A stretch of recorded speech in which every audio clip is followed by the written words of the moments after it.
राज्य सरकारने हैदराबाद गॅझेटचा जी.आर. काढून कुणबी नोंदी असलेल्या तसेच नातेवाईकांच्या प्रतिज्ञापत्राद्वारे मराठा समाजातील लोकांना कुणबी जातीचा दाखला मिळेल आणि ओबीसी आरक्षणाचा लाभ घेता येईल असा निर्णय घेतला। या जी.आर. नंतर ओबीसी समाज नाराज झाला। ओबीसी नेतेही जी.आरच्या विरोधात गेले। भुजबळांनी तर थेट भूमिका घेतली की या जी.आरमुळे ओबीसी आरक्षणाला धक्का लागला आहे। याच जी.आरच्या विरोधात अनेक जनहित याचिका आणि रीट याचिका कोर्टात दाखल करण्यात आल्या। त्यापैकी ॲडव्होकेट विनीत धोत्रे यांनी मुंबई उच्च न्यायालयात जनहित याचिका दाखल केली होती। त्यावर सुनावणी पार पडली आणि हायकोर्टाने ही याचिका फेटाळली। ही याचिका फेटाळल्यानंतर असा मेसेज गेला की या जी.आरचा मार्ग आता मोकळा झाला। मात्र तसं नाहीये। कोर्टात केवळ विनीत धोत्रे यांच्या याचिकेवर सुनावणी झाली आणि त्या सुनावणीत या जी.आरमुळे याचिकाकर्त्याचं वैयक्तिक काही नुकसान होणार आहे का असा प्रश्न उपस्थित करत जनहित याचिकेऐवजी रीट याचिका दाखल करायला हवी होती अशी सूचना केली गेली। याविषयी याचिकाकर्त्यांचे वकील आणि ओबीसी आंदोलक काय म्हणालेत पहा। पहिली गोष्ट, याचिका फेटाळलेली नाहीये, ते सर्वात पहिले तुमचं ते चुकीचं आहे मत, ते बाहेर करा। दुसरी गोष्ट, कोर्टाने आपल्याला परवानगी दिलेली आहे दुसऱ्या याचिका दाखल केल्यात, त्याच्यामध्ये इंटरव्हेनर हस्तक्षेप करून तुम्ही त्याच्यामध्ये आपली बाजू मांडावी याकरिता आपल्याला अनुमती दिलेली आहे कोर्टाने।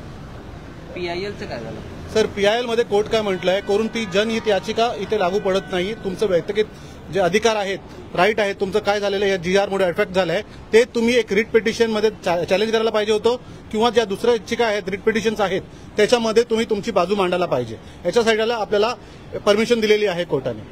तुम्ही पीआयएल साठी पात्र, म्हणजे तुमची जी पीआयएल होती ती पात्र धरली गेली नाही, त्याचं कारण काय हो?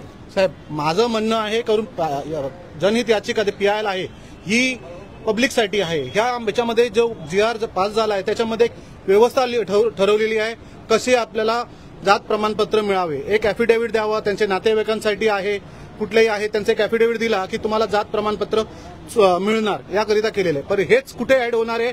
हे कास्ट सर्टिफिकेट, कास्ट ऍक्ट मध्ये ऍड करणार आहे। 2000 कास्ट सर्टिफिकेट ऍक्ट आहे, त्याच्यामध्ये ऍड होणार आहे। त्याच्यामध्ये काय होणार आहे, फक्त मराठा यांना जे आहेत कुणबी यांना एक त्यांच्या नातेवाईकांनी एक ॲफिडेव्हिट दिला की त्यांना तो प्रमाणपत्र, जात प्रमाणपत्र इश्यू होणार। यासाठी आमचं असं म्हणणं आहे, करून हे होऊ नये याच्यासाठी आम्ही याचिका दाखल केली होती। कोर्ट बोललं करून हे खासगी आहे, हे तुम्ही तुमचं व्यक्तिगत आहे म्हणून तुम्ही एक रीट पिटिशन मध्ये दाखल करावी, याकरिता कोर्टाने आपल्याला अनुमती दिलेली आहे। लार्जर पब्लिक इंटरेस्ट जो आहे, लार्जर पब्लिक इंटरेस्ट जो आहे तो दिसत नसल्याचंही काय म्हणाले, काय कोर्टाचे असं म्हणणं आहे, करून हा विषय आहे, हा व्यक्तिगत पर्सन म्हणजे एकट्या स्वतःहून एका व्यक्तीने नाही करायला पाहिजे, कुठला तरी समाजाचा एक घटक एनजीओ वगैरे याच्या हिशोबाने असलं पाहिजे। त्याच्यासाठी ही याचिका तुम्ही इंडिव्हिज्युअल एका तरुण वकिलाने दाखल केलेली आहे। त्याच्यासाठी कोर्ट म्हटलंय, करून तुम्हाला याचिका दाखल करायची असती तर तुम्ही कुठेतरी संस्थाद्रोह दाखल केली पाहिजे होती किंवा रीट पिटिशनच्या द्वारे दाखल केली पाहिजे।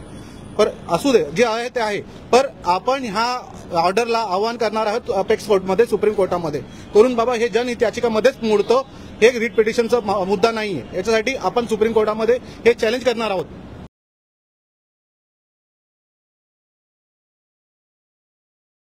आव्हान करणार आहोत अपेक्स कोर्टमध्ये, सुप्रीम कोर्टामध्ये, करून बाबा हे जनहित याचिकामध्येच मोडतं, हे रीट पिटिशनचा मुद्दा नाहीये। याच्यासाठी आपण सुप्रीम कोर्टामध्ये हे चॅलेंज करणार आहोत।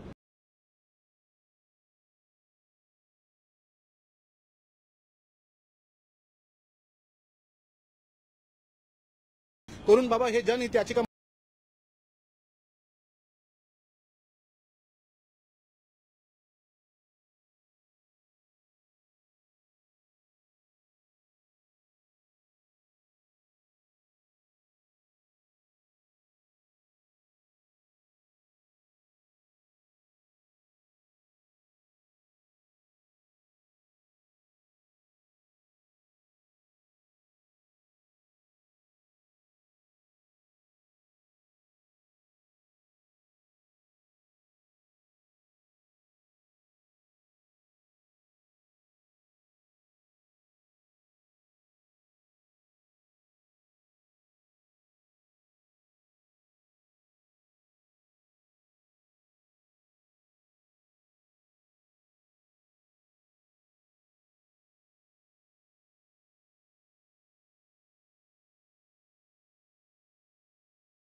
तर अशा प्रकारे हायकोर्टाने याचिकेवर भाष्य करत ती याचिका फेटाळली. मात्र हैदराबाद गॅझेटच्या GR बाबत कोणतेही भाष्य केलेलं नाही. इतर याचिकांवर सुनावणी होईल तेव्हा स्पष्ट होईल की या याचिकांबाबत नेमकं कोर्टाचं मत काय आहे आणि हैदराबाद गॅझेटच्या GR वर कोर्टाचा काय निर्णय आहे. त्यामुळे सध्या तरी हैदराबाद गॅझेटचा GR कायदेशीररित्या धोक्यातच आहे असं म्हणता येईल. मात्र यावर आता कोर्टात काय सुनावणी होते तर पुढचा निकाल येऊ शकतो. याविषयी तुमचंही मत कमेंट बॉक्समध्ये सांगा. लोकमतचं YouTube चॅनल सबस्क्राईब करा.